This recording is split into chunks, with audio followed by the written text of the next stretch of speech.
All right. It is 8:30, folks, and it is time for another coffee chats with Economic Alliance Snohomish County.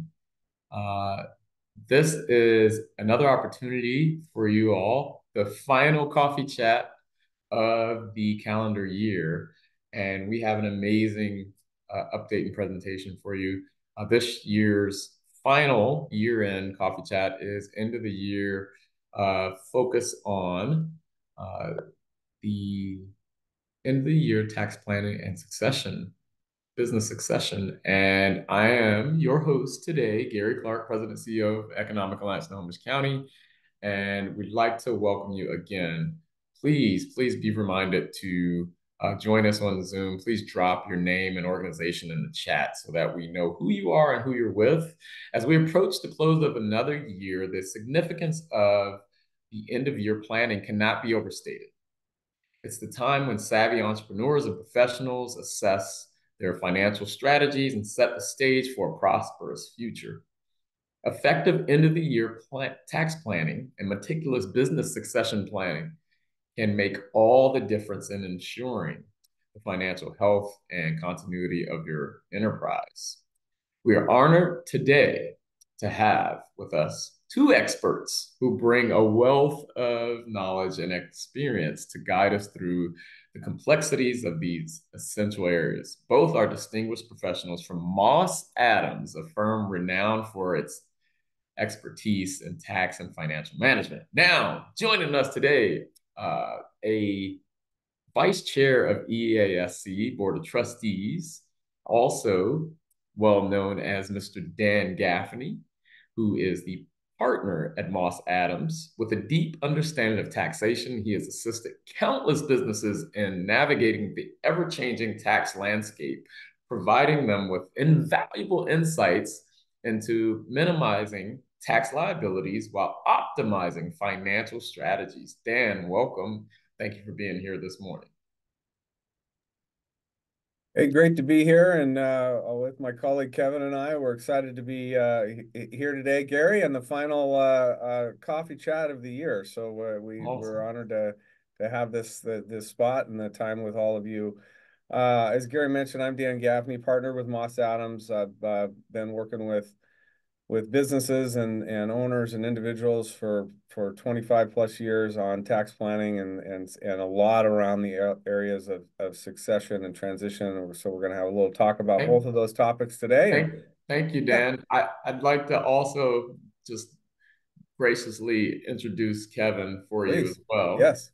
And Kevin Shewfelt is also a part of Moss Adams, as Dan alluded to. Kevin is the senior manager at Moss Adams with an extensive background in financial planning and business succession, an invaluable resource for looking to navigate the intricate process of transitioning their business. So, before I pass it on to Dan and Kevin, I'd like to ask each of you to remember to mute yourselves and also make sure that you ask questions in the chat uh, box, and we will make sure that we get those questions answered by Dan and Kevin. Dan, take it away. Yeah, as I mentioned, yeah, it's great to be here. And as I said, I'm Dan Gaffney here, excited to be here with you today. And Kevin, how about I'll pass it off to you to kind of get us off and running.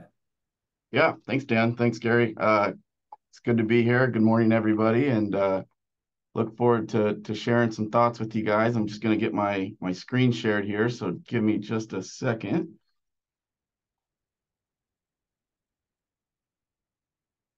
Okay.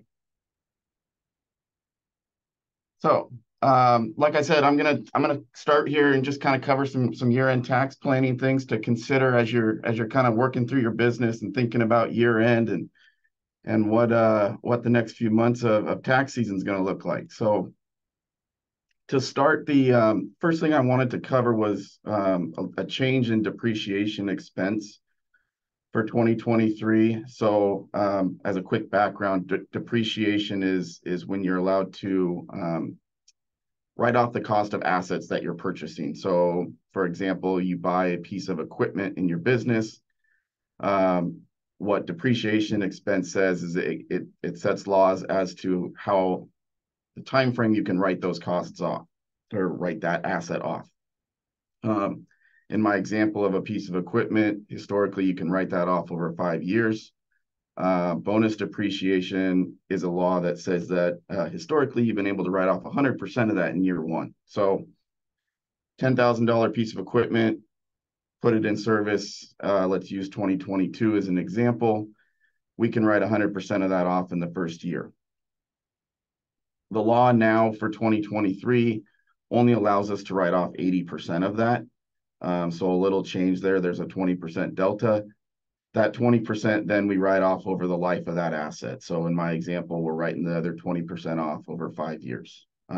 You'll see on the slides here, that's scheduled to continue to phase down year over year. So 2024 down to 60%, 25, 40%, and then 26, 20%. So as you're looking at the end of the year, just considering the potential write-off you'll have on your asset additions for the current year.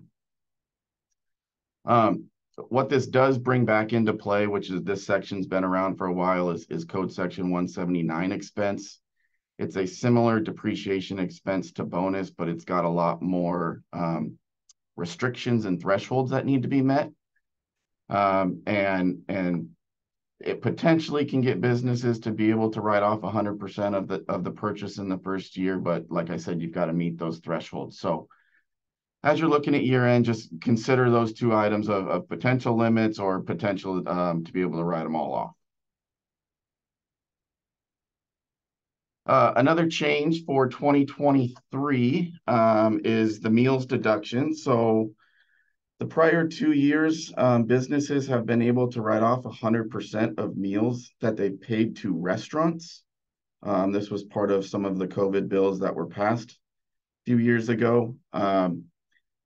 This law is going back to pre-COVID time and now saying that basically almost any meal that you pay for is now 50% deductible. So an impact to businesses that are, spending money on their meals for their employees or meals with customers, those are now going to be limited to 50% for 2023 and looking forward.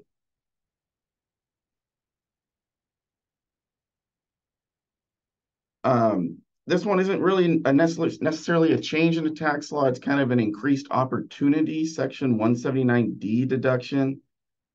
Historically, this has been available for commercial business owners and designers of buildings owned by government entities.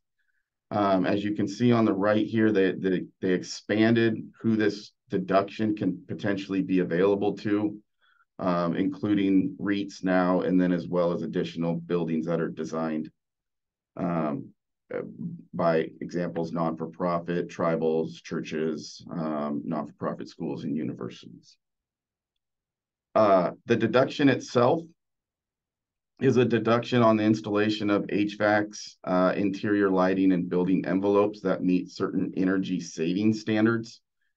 Historically, it's had to be about a 50% or more in order to qualify. And the deduction, as you can see in 2022, was $1.88 a square foot. Law passed has changed this a little bit to put it more on a sliding scale. So now anywhere from 25% and above energy savings can qualify for some sort of a deduction. Additionally, the amount per square foot can potentially get all the way up to $5 a square foot. So significant savings, significant deductions that are potentially available for businesses that are kind of in an expanded area now. Another one that was increased is Section 45L credits. This has historically been available for single-family home builders and multifamily developers. In the past, it's multifamily developers that build 3 stories or less complexes. The 2023 law now allows for 4 stories or greater, so an expansion of what potential buildings can qualify. Again, it's an energy efficient credit that has to meet certain certifications and energy thresholds. The credit has increased from $2,000 potentially all the way up to $5,000 per unit. So once again, a significant increase of potential tax savings and dollar for dollar credits there. And back to both of these, in order to get to those maximum deductions, there's a prevailing wage requirement that needs to be met for both of them. So as you're assessing these, if your business is potentially qualifying them, that's one threshold to consider. And then just some additional tax planning considerations to think about as we approach year end here and move into 2024. One is going to be your accounting methods for your business. So generally you have your cash and accrual methods. But depending on your industry and kind of what your business is doing, there's potential other opportunities of accounting methods to consider. Additionally, you probably most have heard of this, the employee retention tax credit. It is still out there. It is still real. The IRS has a pause on it until the end of the year, but it is still available. That's a COVID-related credit going back to 2020 and 2021. 174 costs. These are costs related to research and development. This law came into effect in 2022, requiring businesses to capitalize research and development expenses and amortize them over either a 5 or a 10-year life. Historically, they've always been treated as a deduction, so a fairly significant change there. That's still in play for this year. 163J interest limitations.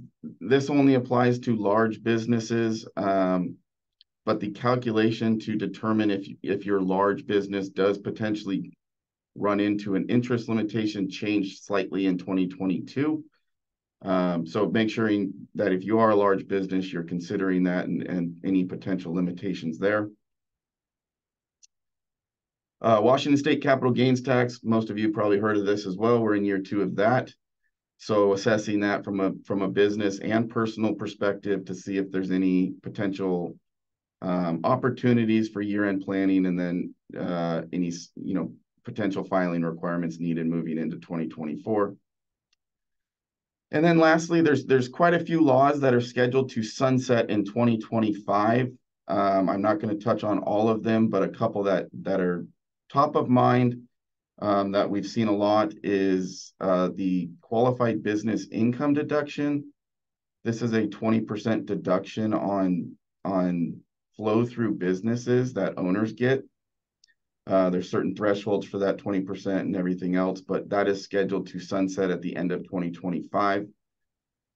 Additionally, the lifetime estate exemption is also scheduled to sunset at the end of 2025. So as you're thinking about what Dan's about to jump into here soon, succession planning and business transition planning, obviously some estate planning comes into play there, and considering that potential sunset in 2025 as part of that. Hey, Kevin, can you maybe expand a little bit on the sunsetting? Is it changing interest or tax rates as well at that time? Yeah, great question, Dan.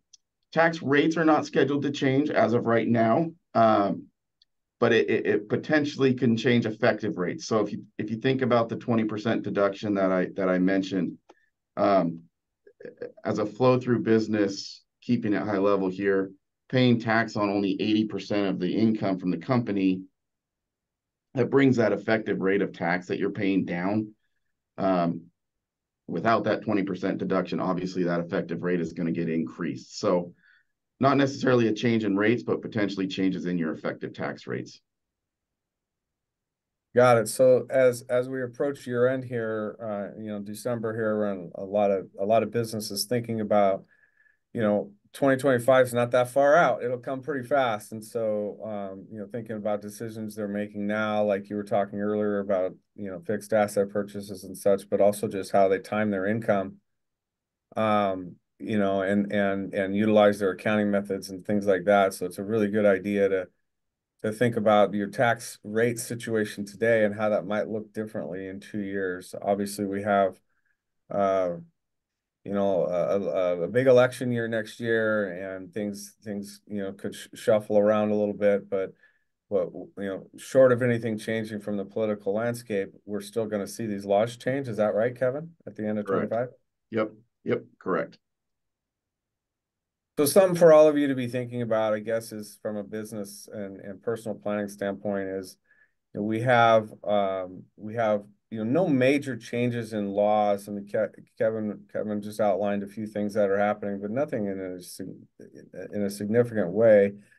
But in 2 years we do, and those will impact really everybody in a significant way. And so it's 2 years out is not that far, and so now is really a time to be thinking long and hard about your situation. All right. Okay, I'm going to pass it over to you then, Dan. Great. So we'll take the next little bit of time here and give you some thoughts about business succession planning and really when we think about succession and transition of our companies, it's really about asking yourselves a few questions. Okay. And the first and main question really is, are you prepared? Are you ready? And that's a tough question to ask, and every business owner has to wrestle with that at some point in time.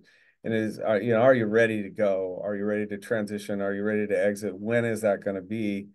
Do I have financial independence and financial security? Do I have my estate plan updated, and is it in place? So if something were to happen to me, is my estate plan going to accomplish what I otherwise would have wanted to have happen with my business? Is my business building value? At the end of the day, your business is an asset, and you want that asset to be worth as much as possible and generate as much as return as possible. Well, if I'm planning to transition my business, in the near future, then I'm going to need that to get as much value out of that as I can, or transition that cash flow as much as possible to the next generation. So am I building value and building cash? Management succession is also that question. Is that ready? Do I know who's next in line to run my business? And are they ready? And are they capable? Are they qualified? All of those types of things. And then finally is if I ask myself the question, do I know my ownership transition alternatives? So really, the first place to start on thinking about succession and or transition of your business, that is to really ask these types of questions. Are you prepared? Are you thinking about financial security? Are you thinking about your estate plan? Are you thinking about your business plan, et cetera? So those are the things we're going to look at.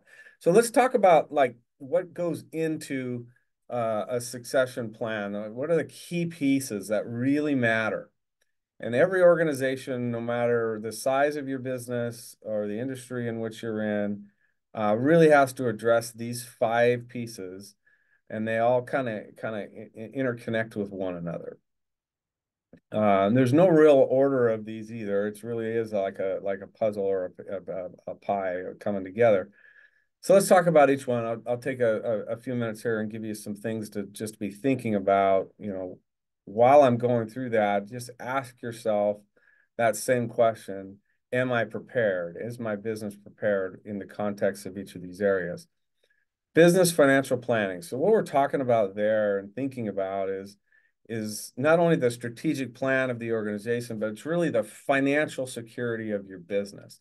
That's the strength of your balance sheet. What's your debt and equity structure look like? What's your asset mix look like? What's the return on those assets? What's the return on that investment looking like? How strong is cash flow?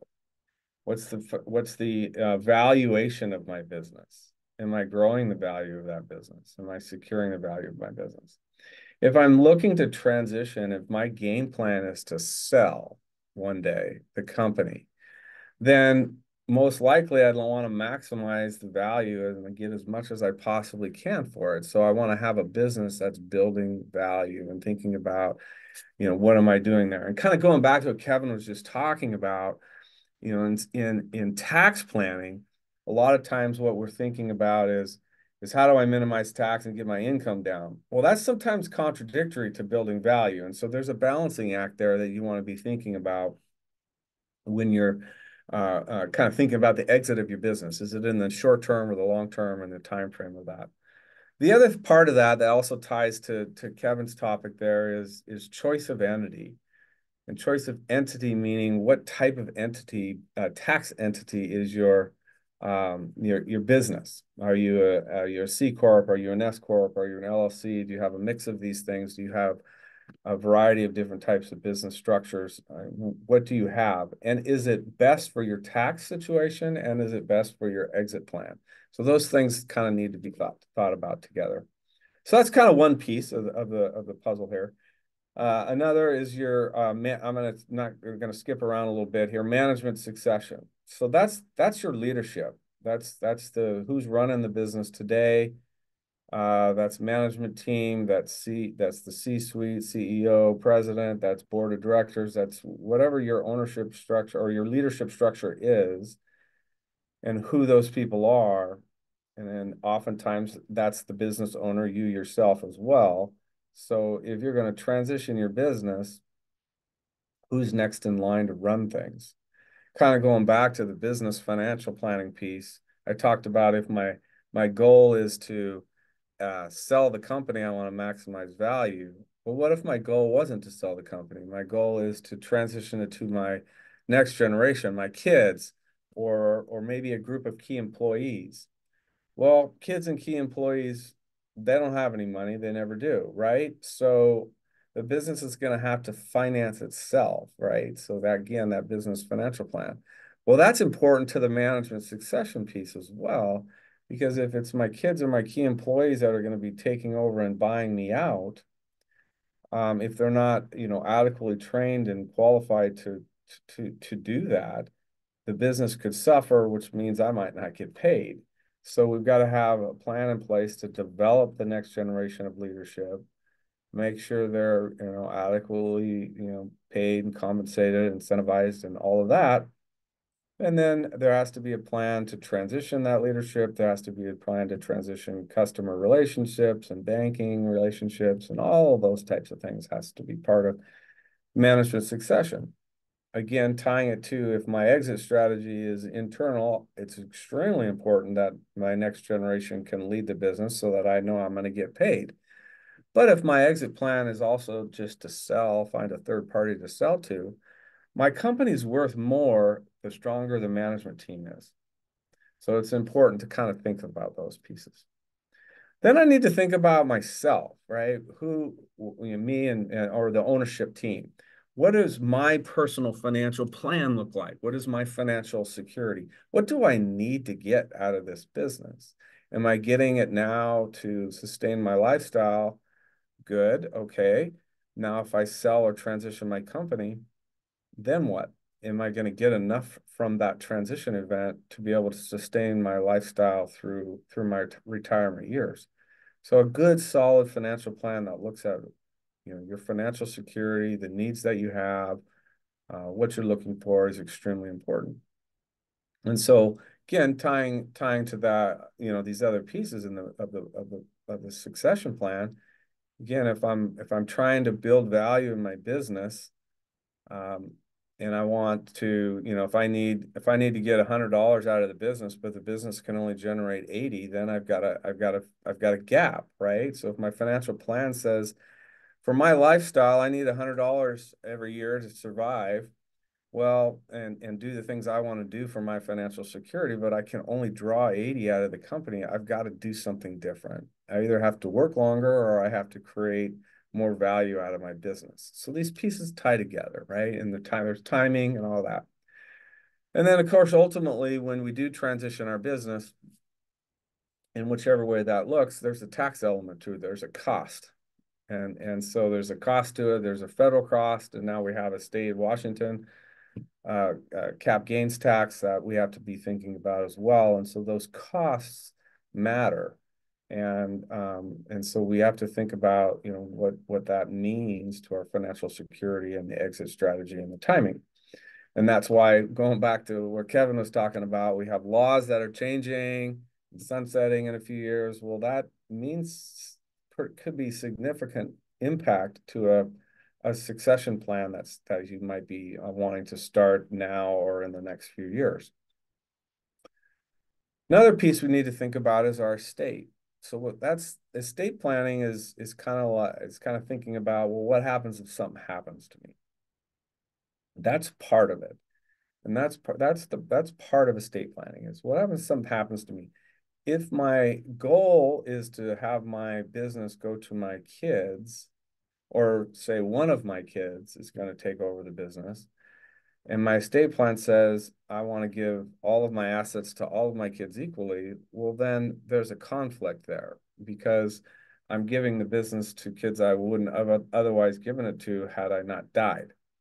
So we need to make sure our estate plans and our exit and succession plans are kind of matched and lined up.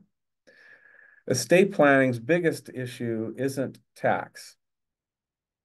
Tax is a big number and it can be overwhelming and detrimental to the success of a closely held and or family owned type business. It can be devastating because tax is due 9 months after somebody passes, if there is a state tax.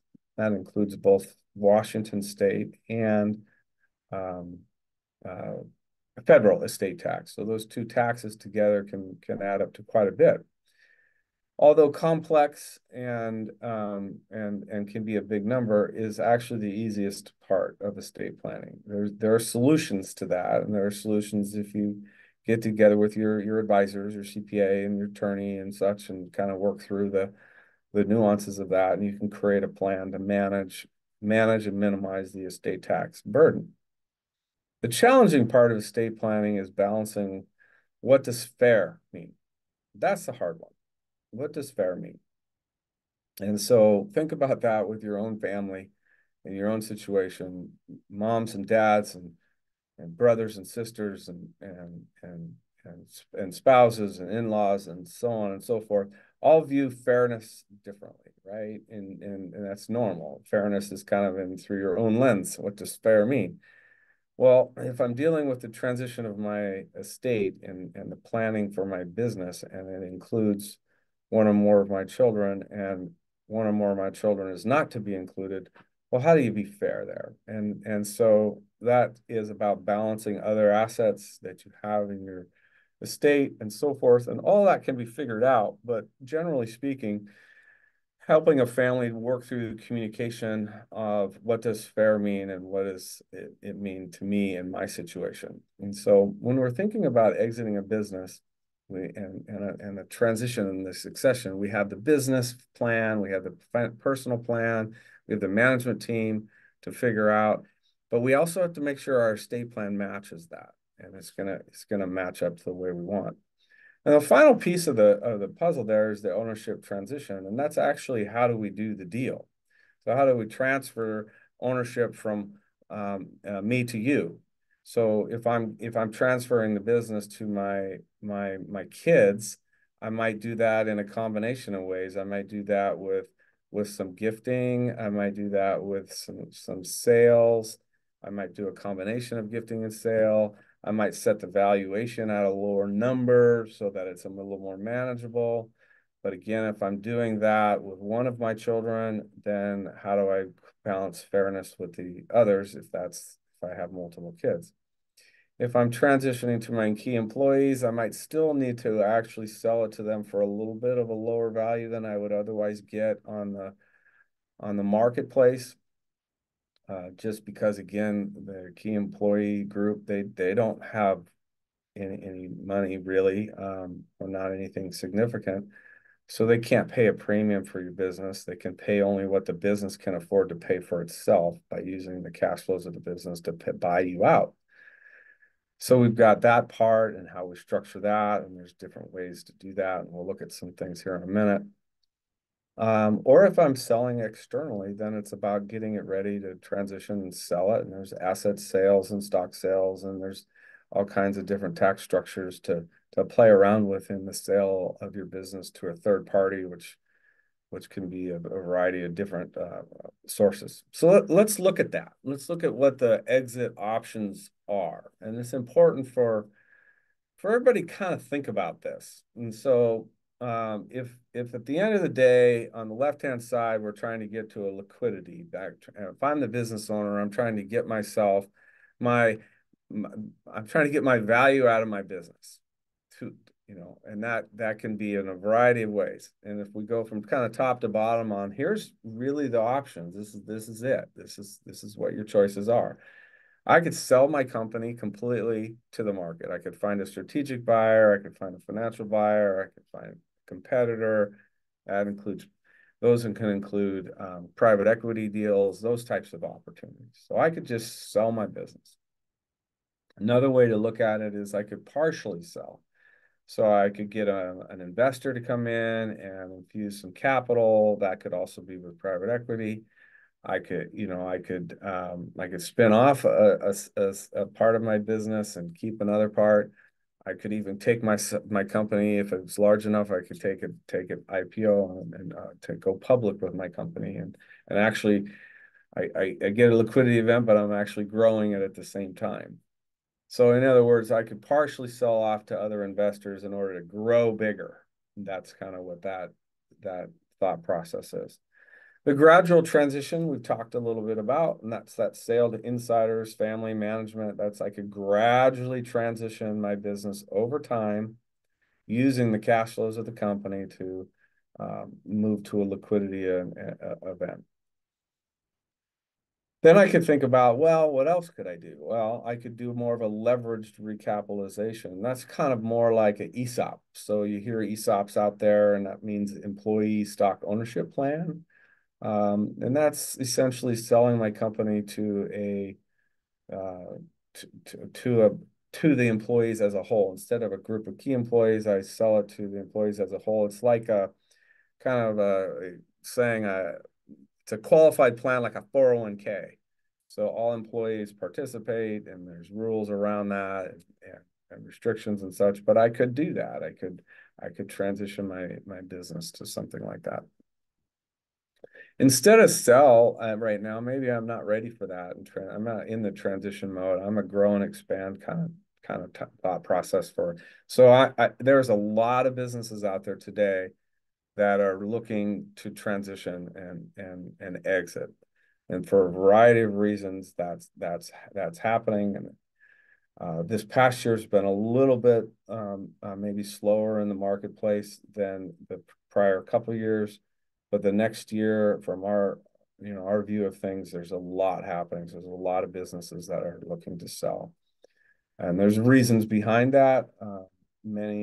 Some have to do with just timing and age of population and baby boomers and ready to retire, and some has to do with kind of past COVID, and thank goodness we're past COVID, and I'm tired, and I'm ready to be done.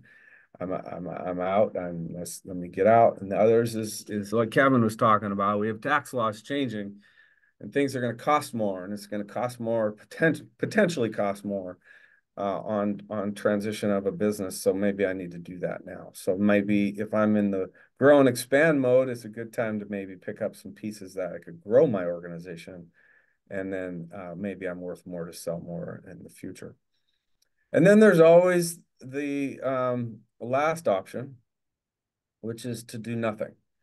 And that is pretty common. And unfortunately, that's pretty common. So what I challenge all of you to be thinking about for your businesses is to not wait and see, is to understand what your choices and options are and have a plan. Those might change. Your plan may change over time, but have a plan for what you're going to do with your business. Because ignore and wait and see or procrastinate means the plan will be dictated for you. You're not going to maximize the value you're going to want to get out of business, or something catastrophic could happen that you weren't prepared for. And so our challenge to all the clients we work with and to all of you is to have a plan, is to think about what is my exit and what is the timing of that, and how can I tie that closely together. And now is a good time to do that. So as we're at year end and we're thinking about year end tax planning, and that's really what we're all thinking about from a business standpoint, is that time of year. Have I done everything? Have I maximized my deductions? Am I deferring income if I can? All these types of things. So now's the time to be thinking about that, but do that in the context of what is my exit plan for my company? because those should be tied together and thought about at the same time.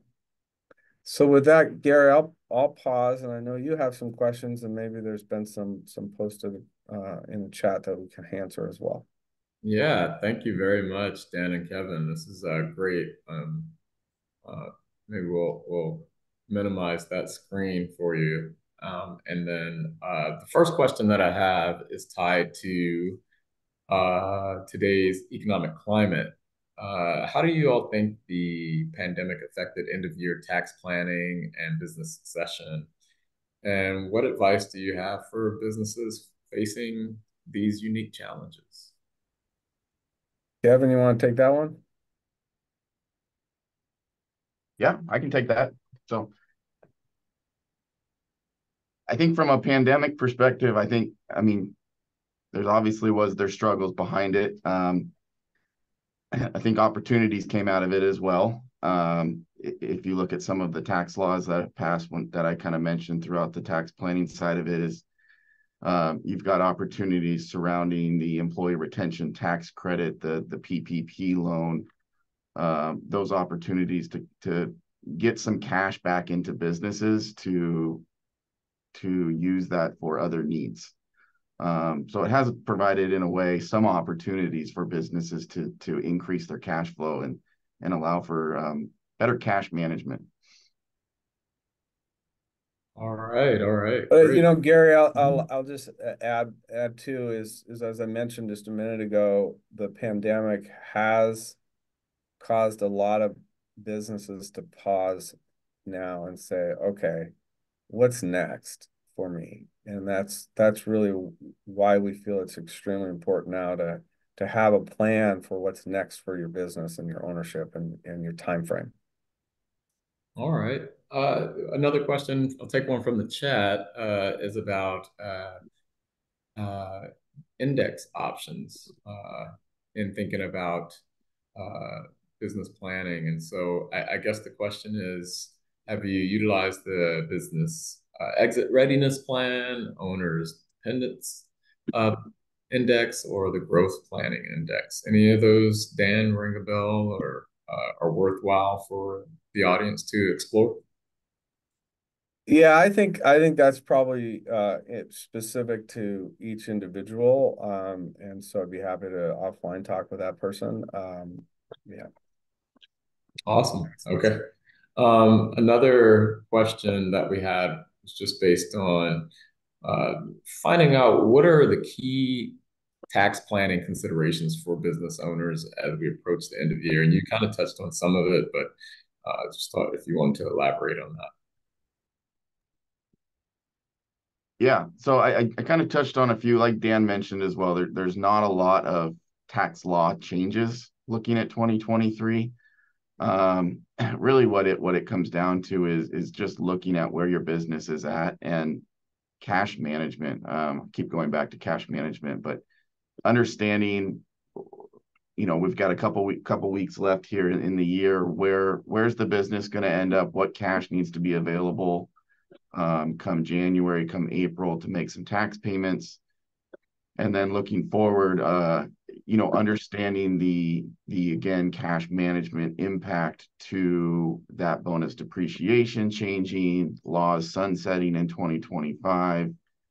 And then also, you're thinking about your exit strategy and succession planning as well, that Dan covered. All of those are important when you're thinking about your year end. Another thought I'd maybe add in there, and Kevin, maybe you can chat to this too, is what also is sunsetting is changes to itemized deductions. And so we had some changes to that came into place with the current tax law, but that's might have impacts to charitable donations and things like that in the future. And so now's another time to be reevaluating that if you're thinking of making significant charitable contributions. Kevin, is it more valuable now or more valuable in the future, do you think? The charitable. I mean, it depends. I think it's my answer is going to be it depends. I think it's going to depend on each individual situation, but like Dan said, assess it now because it could be more impactful and beneficial now. or it could be in the future. All right. Well, carrying along with this theme, what are some of the major common mistakes that business owners make in an end of year tax planning? And how do you avoid those? Want to take this one, Dan, or do you want me to? Sure, I can start that one. You can add.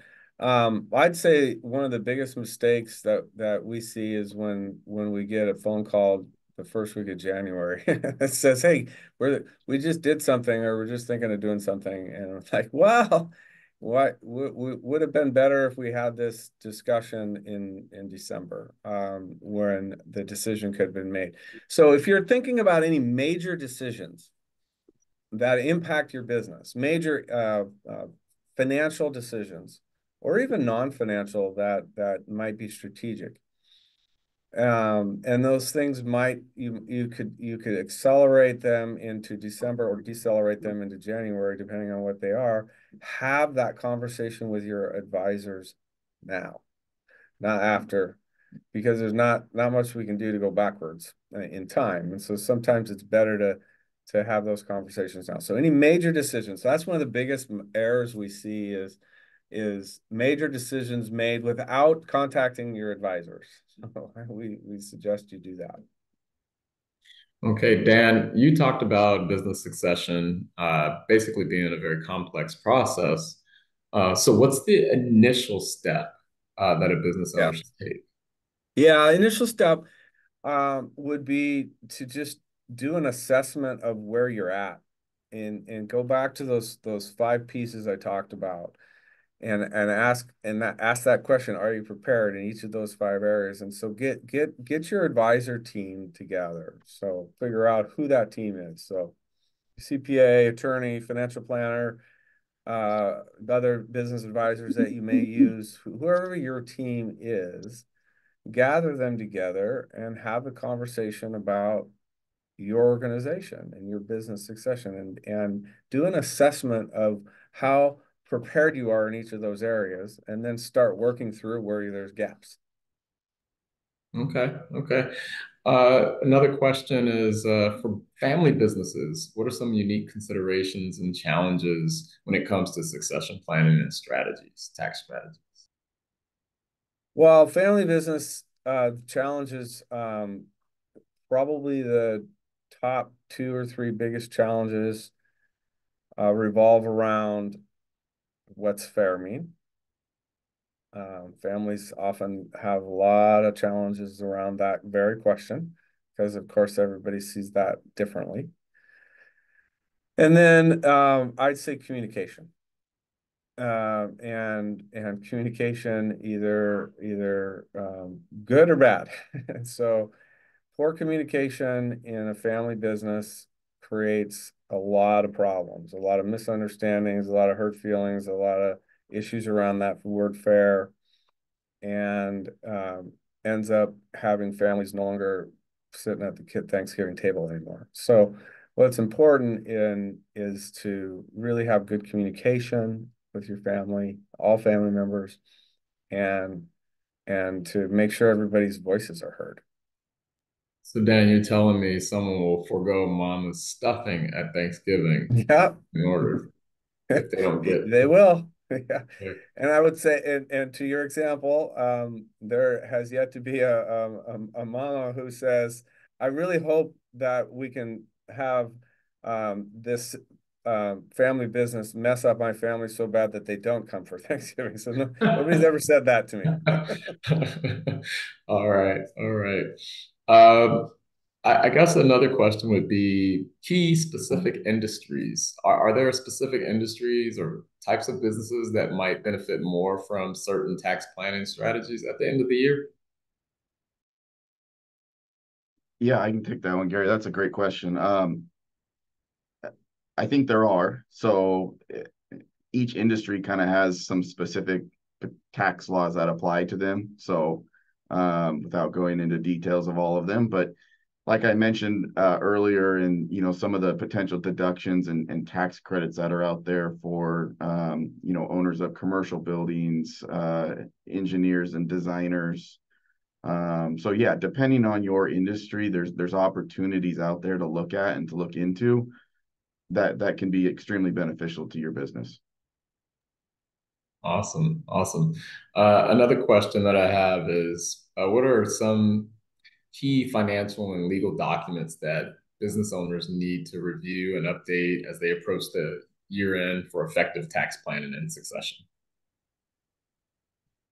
Yeah, I'll start with this one, Dan. You can jump in if you have any more, but just looking at, you know, the main legal agreements of the business, your operating agreement, your LLC agreement, your buy-sell agreements, any employee agreements that you have in place. And then as well as one that comes to mind as well that we've kind of seen a little bit recently too is if you're an S corporation, thinking about, do you have a valid S corporation in place?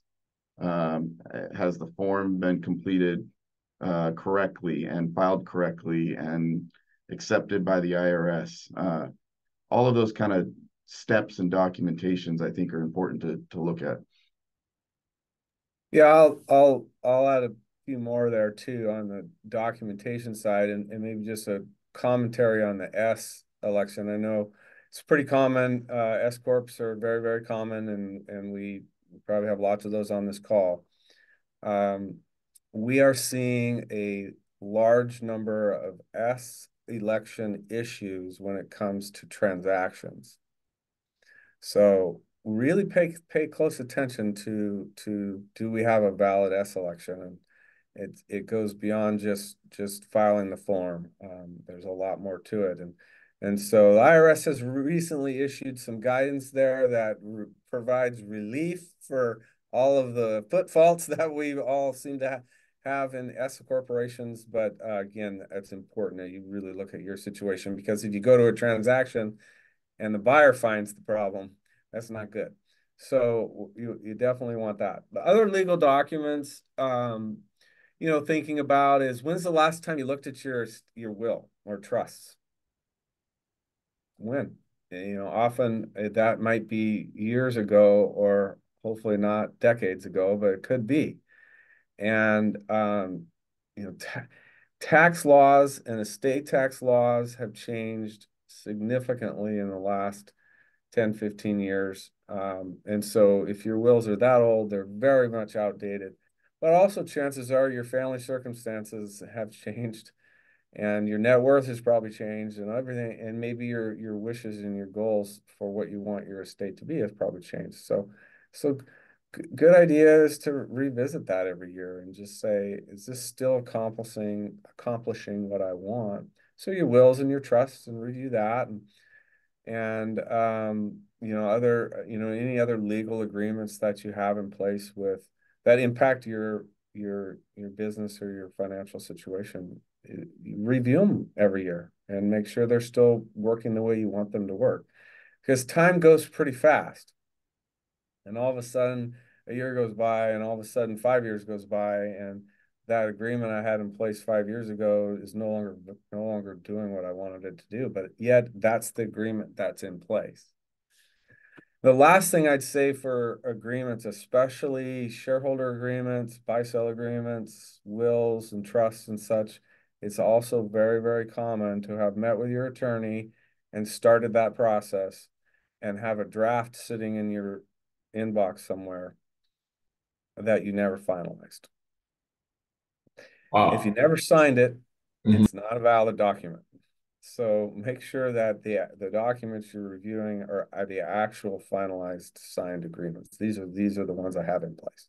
So we see it so often that, well, we never actually finalize it, but it's a good agreement. Well, no, it's not. It's just not signed. So yeah. You mean the fact that I got it emailed to me doesn't mean it's mine and it's No, yeah, exactly. mine. Yeah. Nope. Very true. All right. Let me ask you one or two final questions. One, you and Kevin talked a little bit about, say, S Corporation, but what about the other entities or structures? Are there benefits to choosing those structures, sole proprietorship or LLC? Any additional thoughts on that? Yeah. They're each has their pros and cons, I would say. I think you got to look at your business from a whole, both operationally, succession planning, everything really. Just consider it all of tax laws, tax impacts, and assess where you're at. Some industries may see a different entity type as more beneficial than a different industry. So just factoring in all of those things, but yes, I mean, there's the pros and cons are definitely to each. And I think that's something that's good to do as part of year-end planning is look at that, and see if there's anything that makes sense. Does it make sense to switch to a different type of entity at the time? Yeah, So, put that on your list with your advisor. Yep. Is to let's review our entity that we are, because oftentimes we do that at the very beginning. We start a business and we form it as an S corp, or we form it as a C corp, or we form it as an LLC, or we're just a sole proprietor because somebody told us to do it that way. So we just okay. did. And then our business evolved and it grew, and it changed, and we were doing different things than we started out doing. Now we're doing some different lines of business. There's so many different types of tax that impact us. We have income taxes, right? Okay. We have income within income tax. We have ordinary income with capital gain incomes, and we also have a net investment income tax, and we also have we have sales and B&O tax at the state level, and we have payroll taxes, and we have all kinds of stuff. So every different business entity is treated differently for those different types of taxes, depending on what we do, what we make, what we sell, and how we make it. So yeah, ask the question about with your advisors, and let's revisit our structure. Excellent. So we have a question in the chat, and it's a really simple question that I think a lot of us ask ourselves is there a simple place to find an easy way to understand uh, what is the S election, LLC, or connection to the developing that connection to a website or both, or what should I select as far Yeah, as structure? how do I find some information? Yeah, well, I mean, Google, you can probably get a lot of information there. But if you go to irs.gov, okay, go to the irs.gov, and you can get information about you can get kind of the IRS's kind of wording on all of these types of things.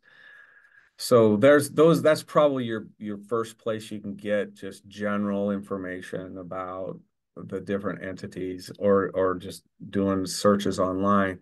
But the reality is, as what Kevin and I were just saying, it's unique to you. And so the tax laws they're complex, and there's lots of moving pieces to it. And it really does depend on your facts and circumstances. So your business, what you do, and the person whose business is right next door is different. You might have started the same day, but it's different. It's different. You could even you could even be selling the same product, and it's still different because you're different, and what your goals and objectives are going to be different. So what works for your neighbor does not mean it works for you.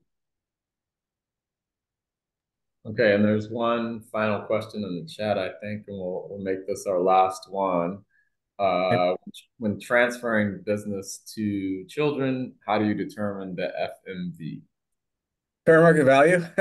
Well, that's a great question, and a challenging one. So there's several answers to that. First of all, if I'm transferring my business to my children, the IRS has a view of value. Okay.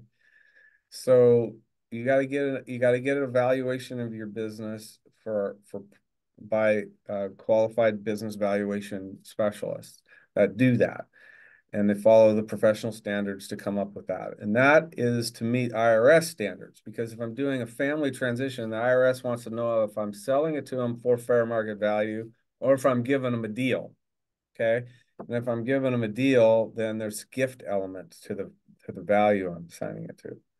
So that's one part. The other is back to fair. Well, fair market value is, that's a tough question. So what goes into the valuation of a business oftentimes is discounts for minority interests and marketability interests and things like that, or lack of marketability and those types of things, which can impact value and decrease it. So if Gary, you're selling your business to Kevin and I, and you're selling it to Kevin, and you're saying it's worth $100, and you're gonna equalize by giving me selling something else, some piece of real estate to me for $100. Well, how do we know those values are really equal or fair, right? So you really do have to spend time with that communication and get a good understanding of what your assets are. Where if the question revolves around children, what do you want to do for your children? Is it to be transferred all of them, to some combination of other assets? So fair market value is hard. It's hard to do. So you cannot transfer. You're never going to get the same price, even if you don't want to discount it to your kids. You're never going to get the same price from your kids that you'd get from a third party. It's not realistic. All right, all right. Well, I'm gonna ask just one final question. This is a quick one and easy one, but Kevin and Dan, give me your thoughts on this quote. Our new Constitution is now established and has an appearance that promises permanency. But in this world, nothing can be said to be certain except death and taxes. And that's from Ben Franklin. That's Ben Thoughts? Frank. Yeah, I've heard that one before. Well, it's pretty much still true from Ben Franklin's days to today. Death, yes, hits us all at some point, right? And taxes, their taxes are only getting more complicated, and they're only getting to be more types of them. Mm-hmm. Kevin, your thought? That's exactly what I was going to say. They're getting more complicated, and there's more of them. So, completely agree. So, gentlemen, I'm hearing your answer is that succession planning is something that is always going to be a necessity, as well as tax preparation. So, I want to thank you both for an amazing presentation, very helpful information. Folks, we are going to ask you all to make sure that you stay on screen just for a moment here. Again, we want to thank our panelists for amazing work. Remember, if you register today for this installation of Coffee Chats via Eventbrite, check your inbox later today for a list of resources from this discussion, as well as links to the recording so that you can share it out with your friends or share it on social media, because it is streaming live on Facebook. Additionally, you can register and sign up for our newsletter. That's right. The Opportunity Lives Here newsletter, events, announcements. There's a QR right on screen. Our 2024 event schedule is soon to be announced, so please join us. Visit economicalicensec.org, or you can scan the QR on the screen to join our distribution list. So again, if you're interested in sponsoring Economic Alliance's events, there's an opportunity for that. Brand recognition, visibility, tickets, and more. Sponsorships are available for our 2024 events, and you can reach out to Rachel, who has put the coffee chat together for us as well. And last but not least, as we conclude, if you are drinking coffee today, let's do a Moss Adams salute to Dan and Kevin. If you're drinking coffee or tea or water, hold those mugs up high. Okay. Let them see them. Cheers. All right. Thank you. Or water. Yeah. Thank you all for joining us today. Hopefully, the tax season for you all is smooth and seamless, and you've gotten some advice. Then you've got Dan and Kevin on speed dial at Moss Adams. Thank you all again. Take care. Thank you. Thank you. Great job, you guys.